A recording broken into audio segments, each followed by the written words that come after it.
That morning, the entire town of Liberty gathered in front of the old courthouse. A cabin and a piece of land, roughly 12 acres, about 5 hectares, were up for auction. The starting price, 12 cents. The crowd murmured, then fell silent. No one moved. The well-heeled traders, the wealthy ranch owners, they all stood frozen like statues. Only Gideon Hale, a rough-around-the-edges rancher with dust-worn clothes, slowly raised his hand. 12 cents. His hoarse voice rang out. Every head turned. But instead of envy, what filled their eyes was pity. As if the man had just stepped willingly into a trap with no way out. "Do I hear anything higher?" the auctioneer called out, his voice echoing awkwardly. No one answered. The gavel came down. Thud. The cabin now belonged to Gideon Hale. On the horseback ride back, Gideon could still feel those eyes trailing him, like they were whispering a final warning. Do not go there. But Gideon had nothing left to lose. A 12-cent cabin with land, a well, and an old barn just enough to start again with his scrawny herd of cattle. The dirt road led into sparse woods. In the distance, the cabin's wooden gate stood quietly among tall grass. Gideon pulled the reins, his heart sinking slightly. Hanging at the gate was a body. It was an Apache woman. But not just any woman, she was enormous, taller and broader than any man Gideon had ever seen. Her shoulders were wide, her legs so long they nearly touched the ground, even strung up from the overhead beam. Her face was smeared with dust and blood. Her eyes were still cracked open, trembling in search of breath. Gideon tightened his grip on his knife and stepped quickly toward the gate. The 12-cent cabin he had thought was a lucky break was now revealing a secret far more terrifying than any whisper ever told. What would you feel if you were the one to witness such a scene? Tell me in the comments below. The bright steel knife sliced clean through the rope. The girl's heavy body collapsed like a felled tree, forcing Gideon to step back, his knees sinking into the dirt. He was a man used to wrangling wild bulls on the open range, but he had never caught the full weight of a woman built with such sheer strength and muscle. She lay still on the dry grass, breathing in ragged bursts, her broad chest heaving like it might burst open. Gideon tore a strip from his old shirt and wrapped it around the raw, bleeding rope burned on her neck. His hands trembled slightly. He could not tell if it was from the strain or the strangeness of holding a life this mighty in his arms. "Hang on, girl," Gideon muttered, his voice rough like gravel under a boot heel. Her dark eyes cracked open, deep and burning with fury and pain. She tried to speak in Apache. He could not understand a word, but he recognized that look. It was a plea for life. He reached for the cowhide canteen at his hip and dribbled a few drops of water onto her cracked lips. Her throat moved faintly, and her breathing started to steady. Gideon crouched beside her, glancing up at the cabin's gate, the rope marks still etched in the beam. Dried blood smeared across the weathered gray wood. A scene left behind, like a warning to anyone foolish enough to step near. He swore under his breath. This 12-cent cabin was no bargain, it was a trap. As the sun dipped low, Gideon dragged the girl into the cabin.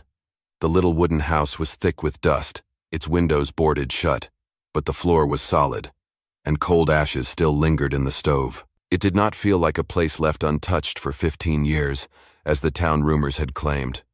He laid her down on a worn wooden table and pulled a blanket over her shoulders. In silence, Gideon studied her face. She was not a stranger. He had heard stories at the fur trading posts. Nayeli, granddaughter of Chief White Hawk, warrior blood, towering tall just like the legends said. But what was she doing strung up at the gate of this cabin?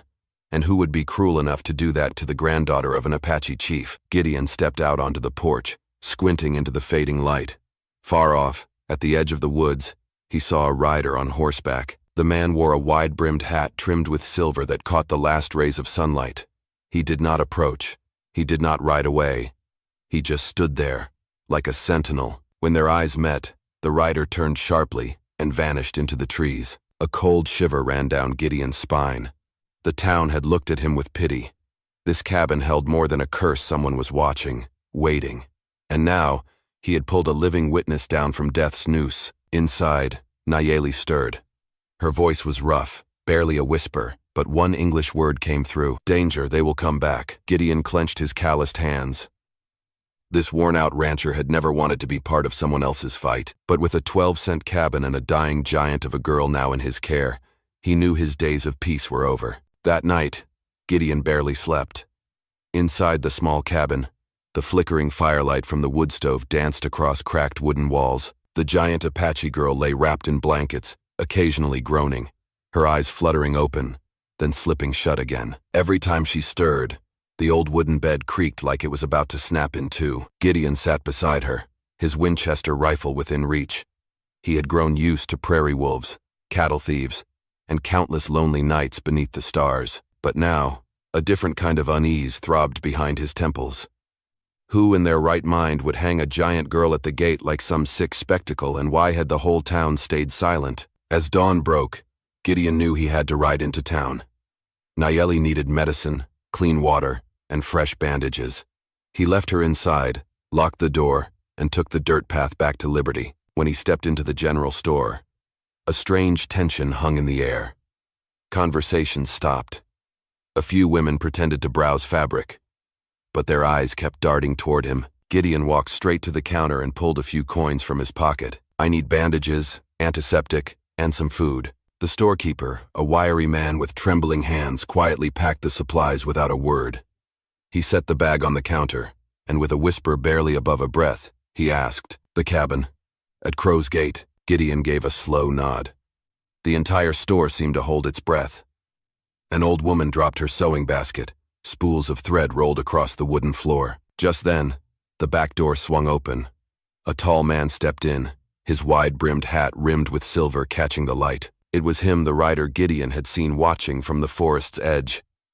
His gaze was sharp as a blade, his calloused hand resting near the grip of his gun. "Fletcher Knox," he introduced himself, voice smooth as polished wood. "Heard you made an interesting little purchase." Gideon said nothing. He gave a curt nod, his silver-gray eyes cold. Fletcher dropped a leather pouch onto the counter. It landed with a heavy thud, the unmistakable clink of metal inside. $500. That is thousands more than what you paid. Hand the cabin over to me tonight." The store went still. The shopkeeper flinched, dropping a glass jar of preserves. It shattered across the floor. Everyone in that room knew what that cabin was, and now they were waiting to hear what Gideon would say. Gideon's hand tightened on the saddle strap slung over his shoulder. His steely eyes locked on Fletcher. $500 for a rotting shack? You must be buying something else." Fletcher smiled, but it was a smile cold as forged steel. "I am buying your good sense. That cabin is not for a man who wants to live long." In that moment, Gideon could hear the fearful murmurs around him. Fletcher's words were not just a warning.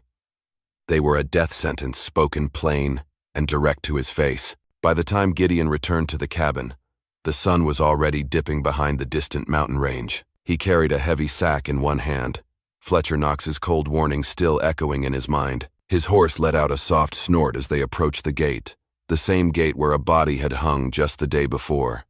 Gideon glanced up. The rope had been cut, but the dried blood still stained the wood.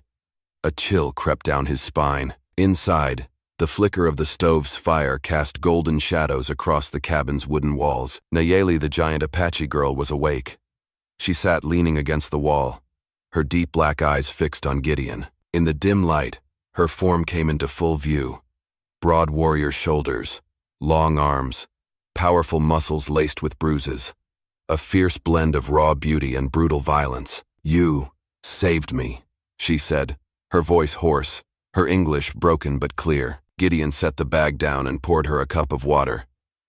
"I just could not stand to see a human being treated like an animal." Nayeli drank slowly, each sip deliberate.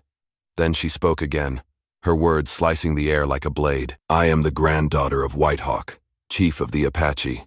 They captured me to force our tribe to give up our land. This cabin is a message." Gideon frowned. "A message?" She nodded, her large hand clutching the edge of the blanket. "They hung me at the gate to make a point. This cabin used to belong to a white man named Samuel Hartwell.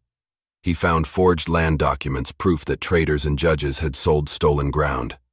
He hid the evidence here, and they killed him." Gideon felt the weight of her words settle in his chest like ash. "And those papers, they might still be here?" Nayeli looked around the room. Her gaze drifted toward the center of the wooden floor. "I do not know, but they believe so. And me, I was just a hostage, meant to keep the tribe silent." Outside, the wind howled through the rotting boards, carrying faint sounds of hammering. Someone was setting up camp nearby. Gideon peered through the narrow window slit and spotted shadows of horses moving through the darkness. Fletcher had not been bluffing. He had sent men to watch. Gideon turned back. His eyes met hers. In those deep black eyes, the fire had returned, not the hopeless flicker of a dying soul, but the blaze of Apache warrior blood. "You saved me," Nayeli said, her voice stronger now. "So now you must fight with me. If not, we will both end up hanging at that gate." Gideon clenched his jaw, his hand instinctively resting on the grip of his rifle. He was just a weary rancher looking for a quiet place to settle with his scrawny cattle. But now, this 12-cent cabin had become a gateway into a storm of blood and fire. "Thank you for being here," he said. "If this story stirred something in you, memories of old days, dusty evenings, the echo of hooves pounding in your chest, go ahead and subscribe to my channel so that every day we can sit together again. And I will tell you another story from the West." Night fell fast, like a velvet curtain drawn tight across the prairie. Gideon sat by the window, his Winchester laid across his knees, eyes fixed on the blackness beyond the gate. The fire in the stove had died down, leaving only faint embers casting Nayeli's shadow across the cracked wooden wall. She was sitting up fully now, her eyes glowing in the dark like a flame refusing to die. From the distance came the sound of hooves, heavy, slow, and rhythmic, like a funeral drum. Gideon squinted. Silhouettes lined the hilltop, torches burned bright, and the wind carried the raspy laughter of men. Then a voice rang out cold as a blade. "Gideon Hale, come out and talk like a man. That cabin ain't yours." Fletcher Knox. He stepped from the shadows, silver-rimmed hat gleaming in the firelight. Behind him stood nearly a dozen riders, guns slung at their hips, eyes gleaming like predators on the hunt. Gideon opened the door and stepped onto the porch. He did not hide his rifle, but he held it firm, his stare icy. "Bit late for a tea visit, ain't it?" Fletcher let out a dry chuckle, his voice echoing across the clearing. "I offered you $500 for that cabin. That offer's gone. What we need is inside that house. Hand it over." You still walk away breathing. Nayeli appeared behind Gideon, towering like a phantom in the firelight. Even wrapped in an old blanket, she stood tall and unyielding. The men on horseback flinched. The image of a girl once hanged at the gate, now standing proud on the porch like a curse risen from the grave. "You tried to kill me." Her voice came rough but powerful. "Because I know the truth. But my blood won't buy you peace." Fletcher narrowed his eyes, his hand halfway to his pistol, then lowered it slowly. "Tough girl.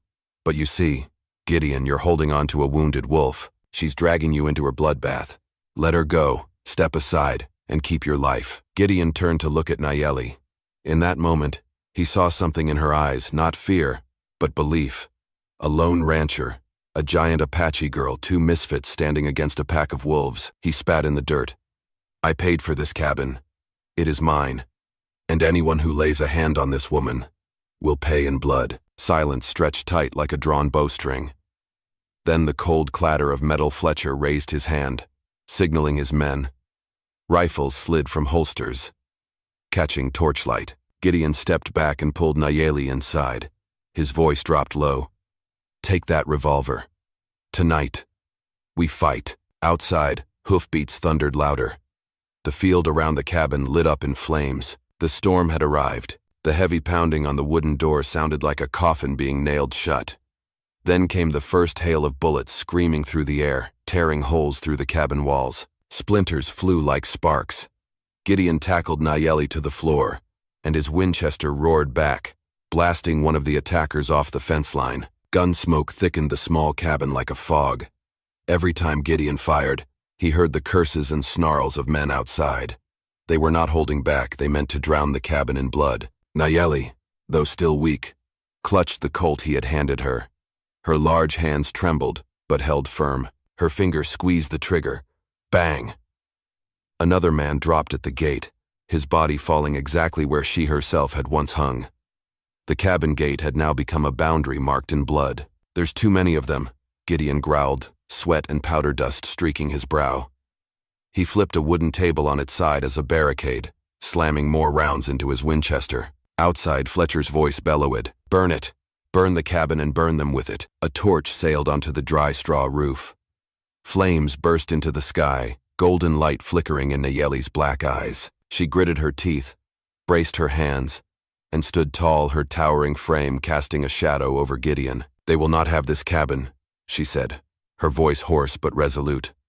"And they will not have me." Just then, from far across the prairie, a war horn blew low and deep like thunder rolling through the hills, and then, beneath the moonlight, came the silhouettes hundreds of Apache riders of White Hawk's tribe. They formed a wall of horse and steel, their spears flashing, war cries ripping through the night. Fletcher's men panicked. Some glanced back, terror on their faces as the full force of the tribe stormed forward like a desert sandstorm. Fletcher cursed and drew his revolver. He kicked his horse, charging toward the cabin, desperate to finish it before everything fell apart. But Gideon was already waiting. He stepped out onto the porch, his Winchester-fired bullet whistling past Fletcher's silver hat, nearly knocking him from the saddle. Nayeli stood beside him, a wall of muscle and fury, and shouted in the Apache tongue. Her call was answered by a thunder of voices as the warriors closed around the cabin. A flaming arrow streaked through the air, striking a torch in one of the mercenaries' hands. It exploded into flame. Fire swallowed the fence line. Apache horses surged in, completing the circle. Fletcher yanked his reins to flee, but it was too late. The native riders moved in like blades of steel, swallowing his entire hired gang. Gideon stood on the burning porch, sweat and ash covering his face. Beside him, Nayeli loomed like a mountain shadow, her eyes blazing. They had survived the night, but Gideon knew this was only the beginning. The cabin's secret was still buried, and whoever was pulling Fletcher's strings would be far more dangerous. Dawn painted the prairie blood red. Smoke still curled from the roof of the cabin, but the fire had been put out by buckets of water brought by the Apache tribe. The bodies of horses and fallen men lay scattered around the fence line, the air thick with the scent of gunpowder and scorched ash. Gideon sat slumped on the porch steps, breathing heavy, his calloused hands still trembling from the blood-soaked night. In front of him knelt Chief Whitehawk, long silver hair flowing, eyes old but burning bright as he wrapped his arms around Nayeli. The giant girl bowed her head, her powerful arms clinging to her grandfather, tears mixing with soot and sweat as they streamed down her sun-darkened cheeks. "My granddaughter lives, but the enemy will return," Whitehawk said, his voice a low thunder. He looked Gideon in the eye. "This cabin hides something they want buried forever." Gideon turned his gaze to the scorched house. He remembered what Nayeli had told him the night before, that Samuel Hartwell had hidden the real documents. He stepped inside, knelt on the smoke-stained floor. In the center of the room, he spotted something odd, a square patch of planks, sealed tightly with black, stone-hard resin. "Here," Gideon whispered. Whitehawk nodded and signaled. Two warriors stepped forward with axes. Heavy strikes echoed through the cabin, cracking the resin, splitting the wood. At last, the floorboards gave way, revealing a dark hollow beneath. Gideon reached in and pulled out a dusty iron chest and a heavy leather pouch. When the lid creaked open, every eye locked on it. Inside were scrolls, land deeds, and government seals. Each paper bore a familiar signature, Judge William Crane, and beside it, a bold red stamp, Governor Marcus Webb. Nayeli clenched her jaw. They used forged documents, sold our tribe's land to 20 different buyers. Hartwell found out. He tried to expose them, and they killed him. Gideon flipped through more papers. Payment ledgers, names of those who had taken bribes, judges, sheriffs, even prominent ranch owners. The sums were massive, tens of thousands of dollars. The air grew heavy. Every word on those pages was a blade aimed at the throats of the powerful across 3 counties. "Now you understand," Whitehawk said quietly. "Fletcher was just a hound. The masterminds are Crane and Webb. They will not stop. They will send soldiers. They will burn this place down. Kill anyone who knows." Gideon clenched his fists. His 12-cent cabin turned out to be a graveyard of secrets and a spark that could set fire to an entire rotten empire. He looked at Nayeli, still shaking, but proud. Then to Whitehawk, his old eyes heavy with the sorrow of a stolen people. "They wanted to silence you," Gideon said, voice hard as stone. "But now, I know the truth too, and I swear, this cabin will never be a grave again." That afternoon, the prairie wind rose fierce and wild. Dark clouds gathered overhead, heralding a coming storm. Gideon tightened the saddle straps, Winchester slung over his shoulder, while Nayeli and the Apache warriors set up a defensive perimeter around the cabin. Everyone knew the forces of Crane and Webb could arrive at any moment. The sound of hooves thundered from the distance, loud, relentless, like rolling drums. Hundreds of riders appeared on the horizon, cloaks billowing, rifles glinting. At the front rode Judge William Crane, face hard as stone, flanked by Governor Webb's soldiers. They stopped at the cabin gate, the same place where Nayeli's body had once hung. Crane called out, his voice booming, "Hand over the iron chest and that Apache girl, and we'll spare your life. Gideon Hale, you're just a poor cowhand, don't let 12 cents become your tomb." Gideon stepped out onto the porch, eyes steady. He raised the stack of papers pulled from the chest. "These documents are enough to hang both you and your governor. You think I'll bow down?" Murmurs rippled through the crowd of riders. Some began to shift uneasily at the mention of Webb. They too knew betrayal might soon turn on them. Crane snarled and shouted the order to attack. Gunfire erupted, bullets ripping through the air. The Apache responded with a storm of arrows and battle cries that shook the earth. The fight exploded right at the cabin's gate. Gideon dropped the first attacker, then turned to fell the second. Nayeli stood tall at the entrance, her powerful arms wielding the Colt with thunderous force, each shot like a crack of lightning. The fire of battle raged. Webb's riders faltered against the fierce coordination of Gideon and the tribe. Confusion spread, and many fled, leaving Crane alone. Still defiant, he charged toward the cabin, gun raised at Gideon, but Nayeli was already there, blocking the gate. Her massive hands swung up, knocking the pistol clean from Crane's grip. He collapsed in the dirt, eyes wide as he stared at the papers in Gideon's hand. "Justice comes," Gideon growled, his Winchester aimed squarely at Crane's chest. "No matter how many cabins you burn." Crane was bound and handed over to the warriors. The evidence from the iron chest was delivered by Whitehawk and Gideon directly to the territorial marshal. 1 week later, Governor Webb and his accomplices were marched out in handcuffs before the public. News spread like wildfire. All 3 counties trembled. The 12-cent cabin was no longer a place of hanging but a symbol of justice. Nayeli, the chief's granddaughter, was hailed as the one who returned from the dead, and Gideon, the once-forgotten rancher, became a hero not just for his steady aim, but because he had chosen to stand on the side of truth. Years later, when the prairie wind whispered through the grasslands, one could still see a dim light glowing inside the cabin. Gideon sat on the porch, Nayeli by his side, both of them quietly watching the old gate. Where once hung a noose, now stood a wooden sign with just one word: freedom. Now listen here. Out in that wild land, a poor man spent just 12 cents to buy a rundown cabin. But what he got was not wood, not land, but the burden of an entire generation. A girl hung at the gate, blood-stained papers, and a truth the whole town feared. Sometimes, life is just like that 12-cent cabin.